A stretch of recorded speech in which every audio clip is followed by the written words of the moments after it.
Alright everybody, we're back from the intermission.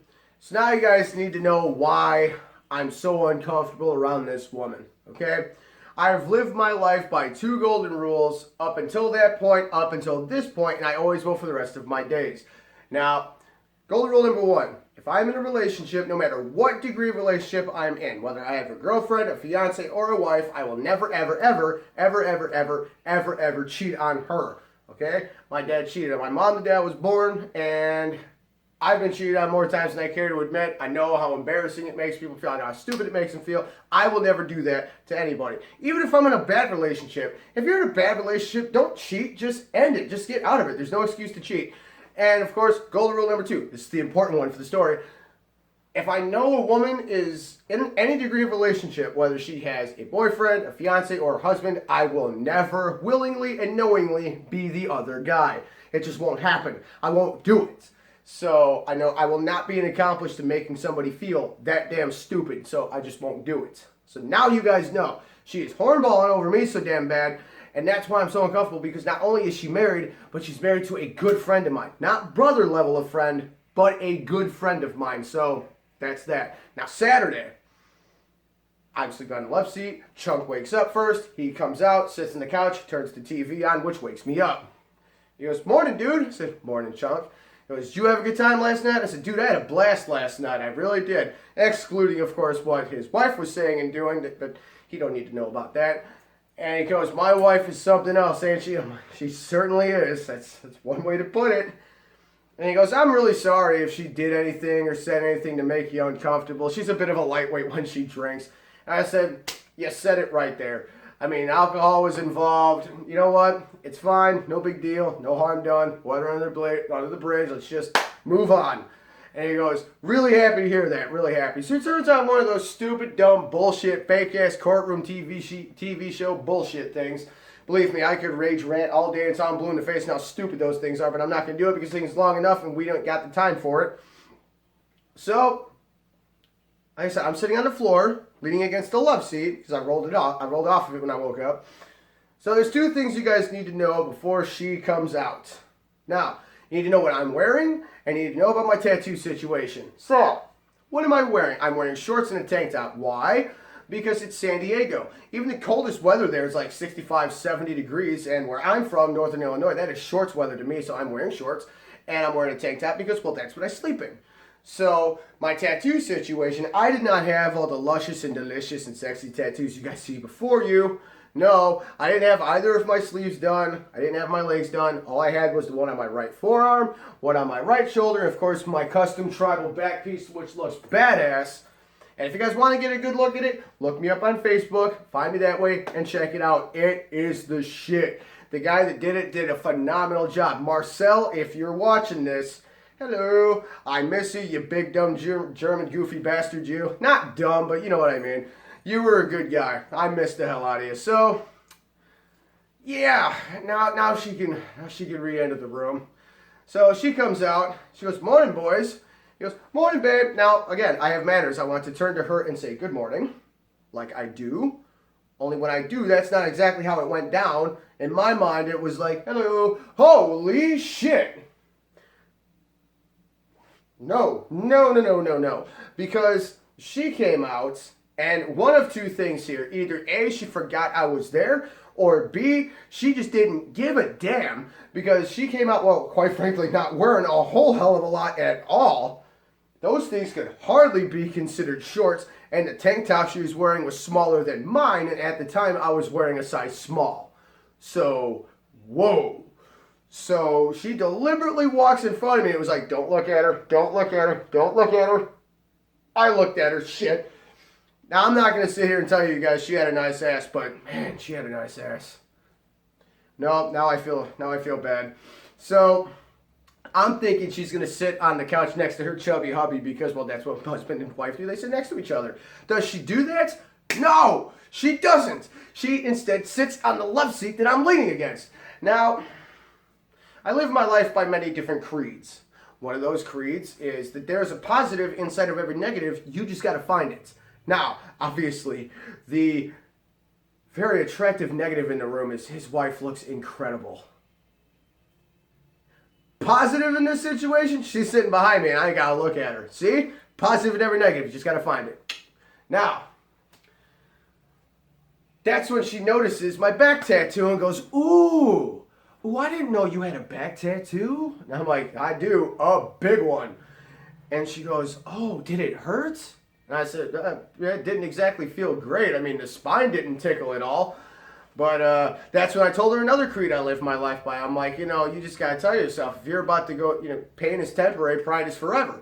If you're going to go through something that's going to be physically painful to you, you got to ask yourself, is it worth it? And if it is worth it, tell yourself, pain is temporary, pride is forever. That'll get you through whatever, and you'll be strong enough to get through it. And she goes, that is so romantic. And I'm like, all right. So she goes, well, I just love it. I said, me too. I didn't spend $1,200 on it because I like it. And that's when she starts doing something. But before that, you guys got to know something, especially you, ladies. If you want to make me Randy, we'll say it. If you guys don't know what that means, ask a friend. I'm not telling you. Mess with my back. Like, feel my back. Grab my back. Grope my back. Massage my back. Do any of those. It'll drive me nuts. Just don't poke it, because that'll tickle. Just really damn bad. As a matter of fact, there was one childhood friend that sat behind me in English class sophomore year, and she was poking me in the back deliberately with a pencil, because she knew it tickled me.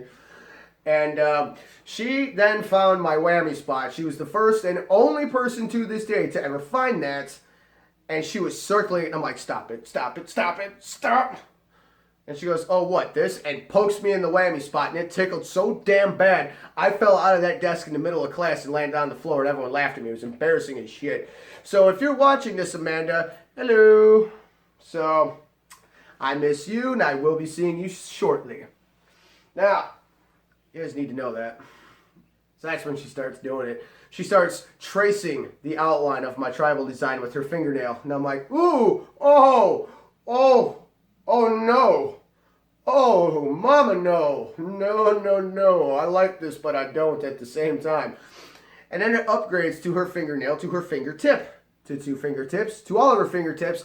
And that is when she starts doing it. She starts feeling from shoulder to shoulder across my back, feeling it, grabbing it, groping it, and massaging it, doing everything that I love.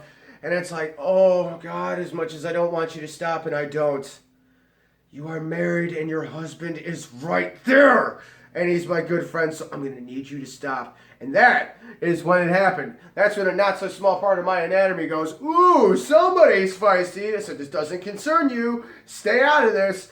And he goes, the hell it doesn't concern me. I said, it doesn't. There's nothing to see here. Move along. He goes, bullshit. Somebody's passing go right now is about to collect $200. I said, no, she is not. And no, she is not. So as I'm having an argument with my dick, that's when she takes it up a notch and she pulls my tank top to see more of what she likes. She moves my tank top to see more of what she likes, and even goes as far as to lift my tank top entirely to see the rest of what she likes. And it's like, oh man, at this point in the game, I would literally lean forward to be like, keep going. I like what you're doing. But this time I don't. As much as he may want me to, I'm not doing it. So instead of leaning forward, I then scooch forward as to non-verbally say, please stop what the hell you're doing. I don't like it as much as I do. So I'm guessing she picked up on that. So let's take stock here. The previous night, she is sending me verbal feelers and has received negative reactions. Today, she has sent out physical feelers and has received negative reactions. I'm guessing she picked up on this because she goes, hey, honey, can I talk to you in the bedroom for just a minute? And he goes, yep, here I come. Be right back, dude. Like, take your time. So I got something to get rid of. So they go in the bedroom. I'm like, what the hell is the matter with you? He goes, what the hell's the matter with me? What the hell's the matter with you? You are robbing me of back pleasure. She was into us. I'm like, I know she was, but you know golden rule number 2. He goes, will you stop with that shit and stop being so damn selfish? He called me selfish. My dick called me selfish. Can you believe him? He can be a real dick sometimes. Now, he eventually goes away, and I'm sitting there waiting for him to come back out, and he does a few minutes later. He goes, all right, dude, select change of plans. I went, oh, dish. And he goes, well, my wife and I got to take care of something before she goes to work, so I'm going to take you back to the barracks.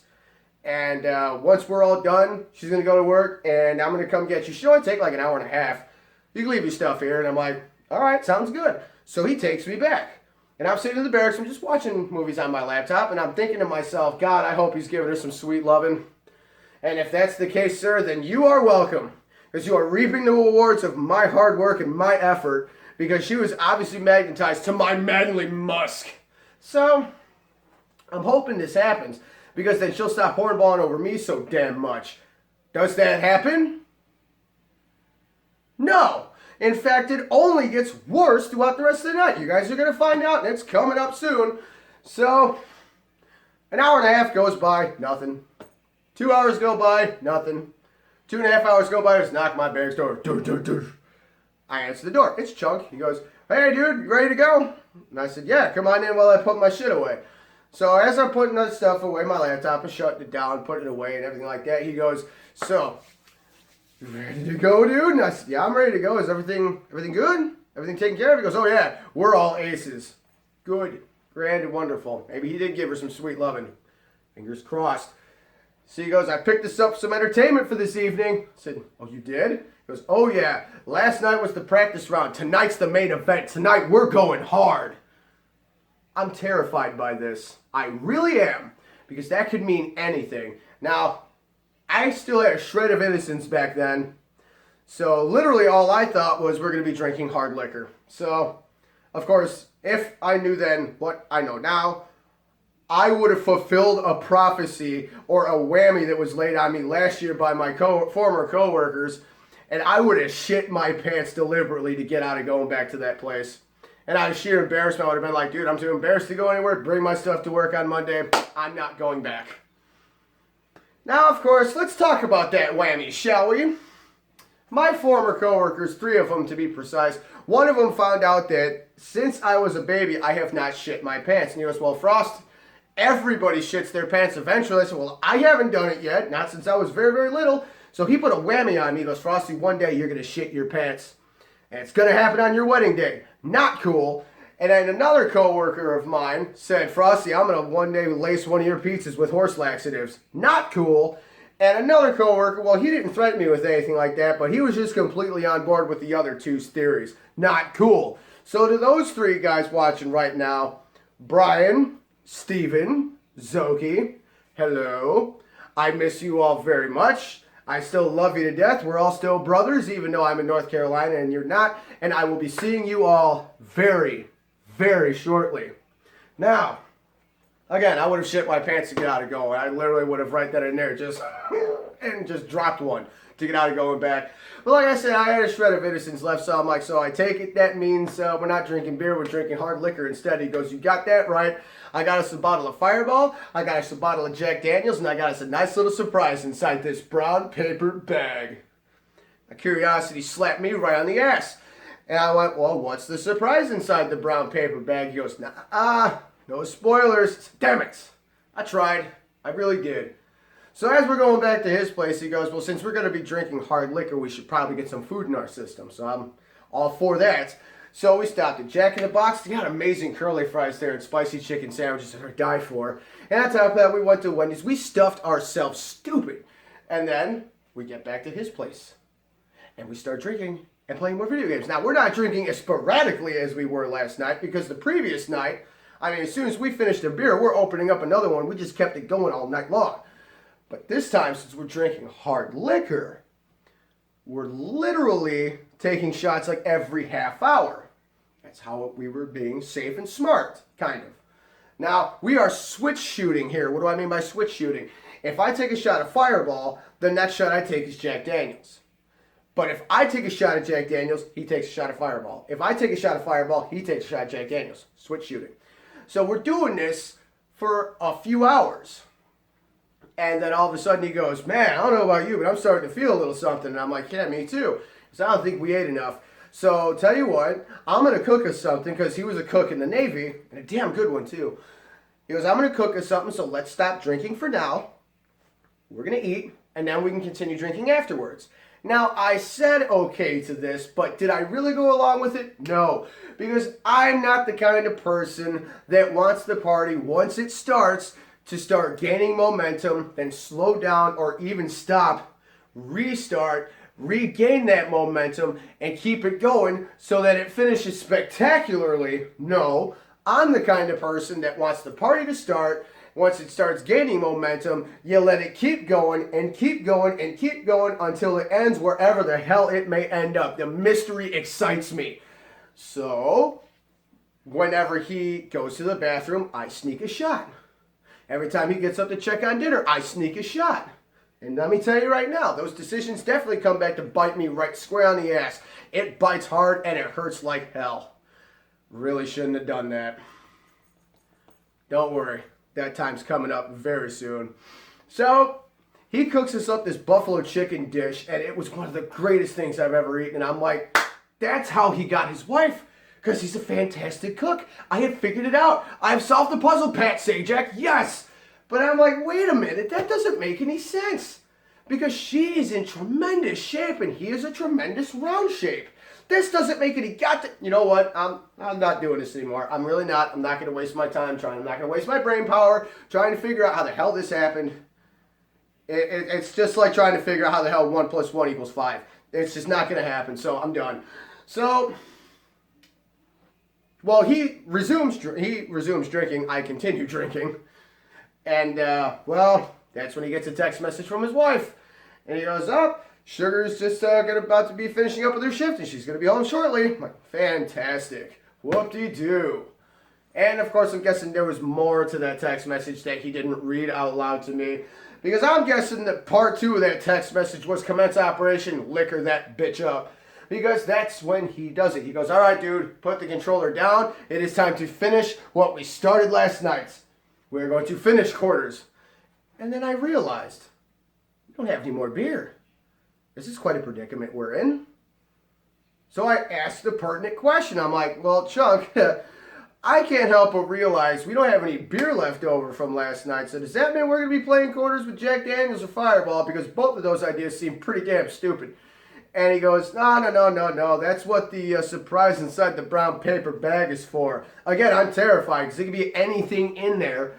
So he goes, go ahead and open it up. So I cautiously grab it. And I have it. And I stick my hand in the bag. I got my hand around the neck of the bottle. And I'm pulling it out. And as I'm pulling it out, that's when he goes, it's nothing big. It's just a little something. So I pull it out and I look at it. And I am stunned and shocked. And I went, he was absolutely right, everybody. It was nothing big. It was just a simple, ordinary, everyday bottle of Everclear.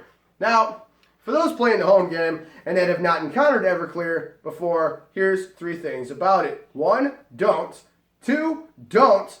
And 3, Everclear is 190 proof, which is the equivalency to 95% alcohol, which is, if I'm not mistaken, the purest form of alcohol one can medically digest without being poisoned. And 1 shot of Everclear is the equivalency of 2.5 shots of hard liquor. And he wants to play quarters with this. So I looked at him and I said, are you out of your fucking mind? This is stupid. He goes, what? I said, is this your idea of the big main event, the big rematch between, is this how you want the feud to end, with one of us being dead? Like the last one breathing wins? Because that's what's going to happen if we play quarters with Everclear. Just now, we'll be fine. Now, here's the thing, ladies and gentlemen. I have had a plethora of nicknames throughout my 31 years gracing God's green earth. I mean, until I was like 8 years old, I was skin and bones level of skinny, to the point where everyone always called me Stick Boy. I didn't have a problem with that. Okay? I had a neighbor and a friend named Heather, and her dad used to call me John Boy. I hated that nickname so much. Why? Don't ask. I was a weird-ass kid. And he knew just how to say it to get it under my skin. Every time he'd see me, he'd go, "Hey, John Boy." Like, oh, hi, Mark. How are you? So, to Heather and subsequently Mark, hello, if you're watching. And, well, after that, I was a freshman in high school, and I was very short, stocky, and fat, and everyone called me Small Fry. I didn't mind. Of course, when I was in the Navy, I had to shave, so I couldn't have any of this. So there was one person that used to call me Babyface. I loathed that nickname so much. I mean, this person had just the most annoying way of saying it. Every time she saw me, she'd go, "Oh, Babyface." And I'd be like, "Oh, God, shut the fuck up." So, Carmen, if you're watching this by some chance, hello and shut up. And, of course, then there is the nightclub industry and the bar industry that called me Frosty, which I've since made famous on Frosty's Bar Tales. If you guys haven't watched it, go check it out. Segway. It's the only subtle plug I'll give it.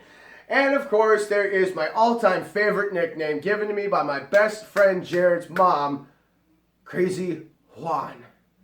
If you're watching this, Jared's mom, hello, and feel free to turn this off right now. As a matter of fact, let me take a hot second to say if any member of my immediate family is watching this, feel free to turn this off now. Thank you for supporting me up until this point. The reason I want you to turn it off is because the gory stuff, the bad stuff, it's coming up rapidly. And I don't want my image to you guys to be skewed in any way. And it will if you continue watching. So I'll give you a hot second to go ahead and turn this off. I've warned you. So let's examine that nickname, shall we? Crazy Juan. Crazy Juan.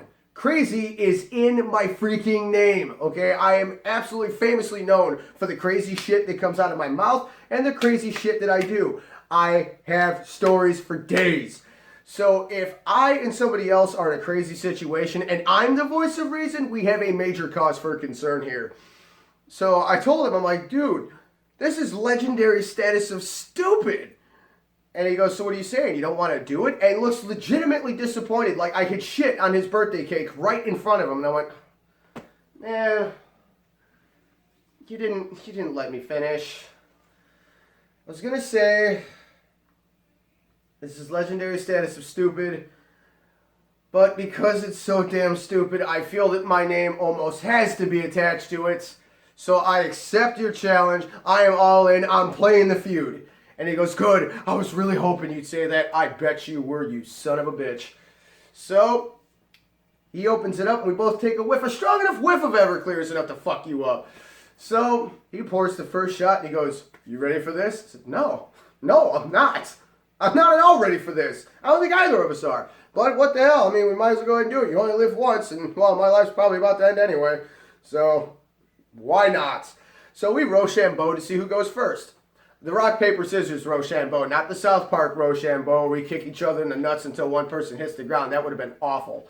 So he wins. He wins Rochambeau, so he gets to go first. And I'm thinking I've now regretted all of my life's decisions up until this point. Because it's like I needed to start this off the proper way, the right way. I needed to beat him in Rochambeau. I needed to go first so I can get the upper hand here.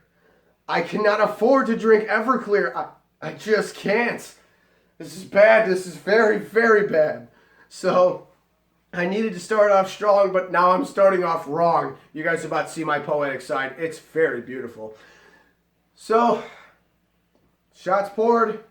He goes, all right, dude, here we go. He winds up, takes his first shot.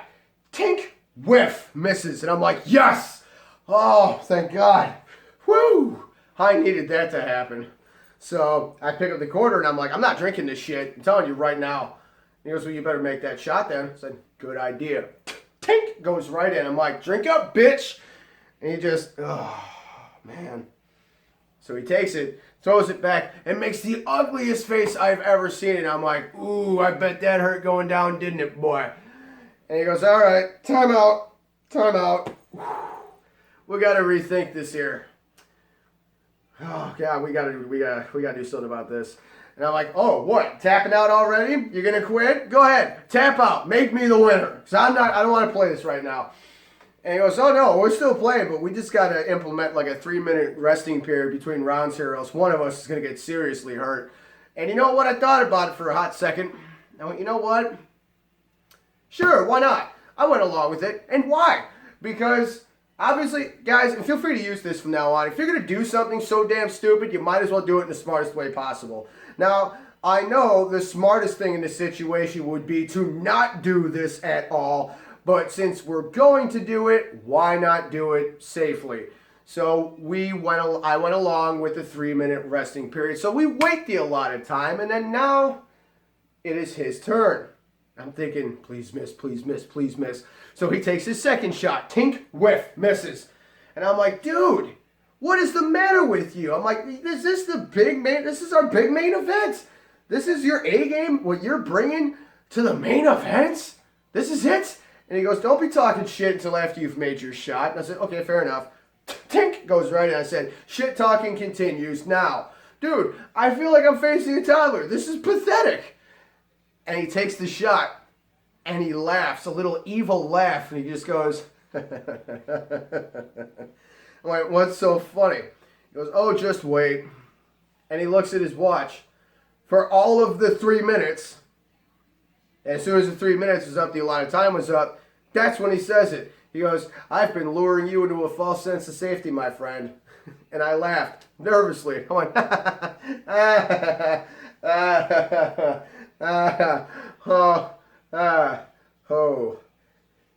Wait, what? And without taking his eyes off of me, he picks up the quarter and goes, oh, just this. Tink goes right in. All I could do was channel my inner Tim Allen and go, oh no. Maybe that was a lucky shot. Maybe that was a fluke. But I will admit that shot reeked of confidence. So I might be in some trouble here. This is not good.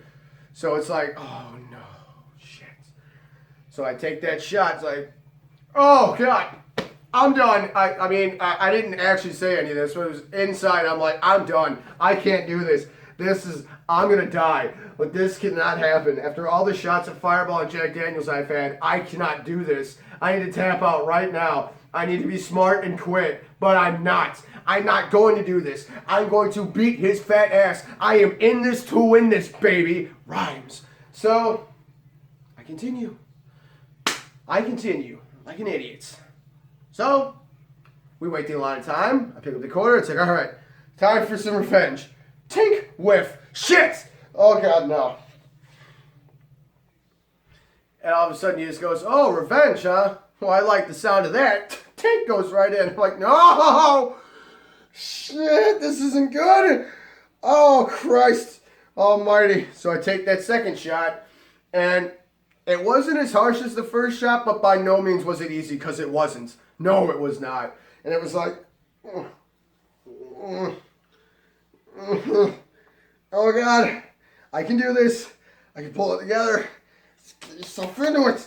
So we wait the allotted time. And it's like, all right, I can do this. I can do this. I can do this. Pull it together.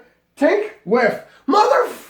Like, this isn't fair. This is not fair at all. It seems the more Everclear he drinks, the higher his accuracy gets. The more Everclear I drink, the worse my accuracy gets. I have been drinking so much more than him throughout this entire damn day and throughout this entire damn evening, and I'm not saying that to make excuses. I'm just saying it to state facts. This is bullshit. I am at a massive, massive disadvantage here. Not cool. So, that's when he goes, dude, you seem to be falling apart right now. That hot streak of yours has gone cold. You okay? Maybe you should just tap out right now. So I started talking, and as I'm talking, he interrupts me by taking a shot. Now I'm like, hey, listen up, motherfucker. Don't you start talking shit until after you've made your tink shot. Shit. I'm a grown man of 19 years. I almost weep. So it's like, oh no. So I take that third shot, and it was bad. It was so bad. So let's go ahead and talk math here for just a hot second. 3 shots of Everclear times 2.5 shots of hard liquor. That is 7.5 shots of hard liquor in 10 minutes, okay? I am drunk.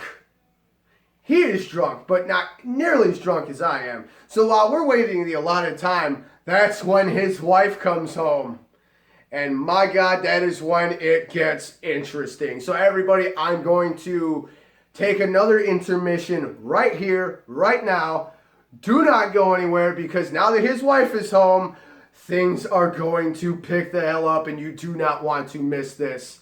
This is where it starts getting very, very good. We're past the small build. We're past the medium build. Now is where it gets into the juicy bits. So, everybody, stay right there. I'll be right back.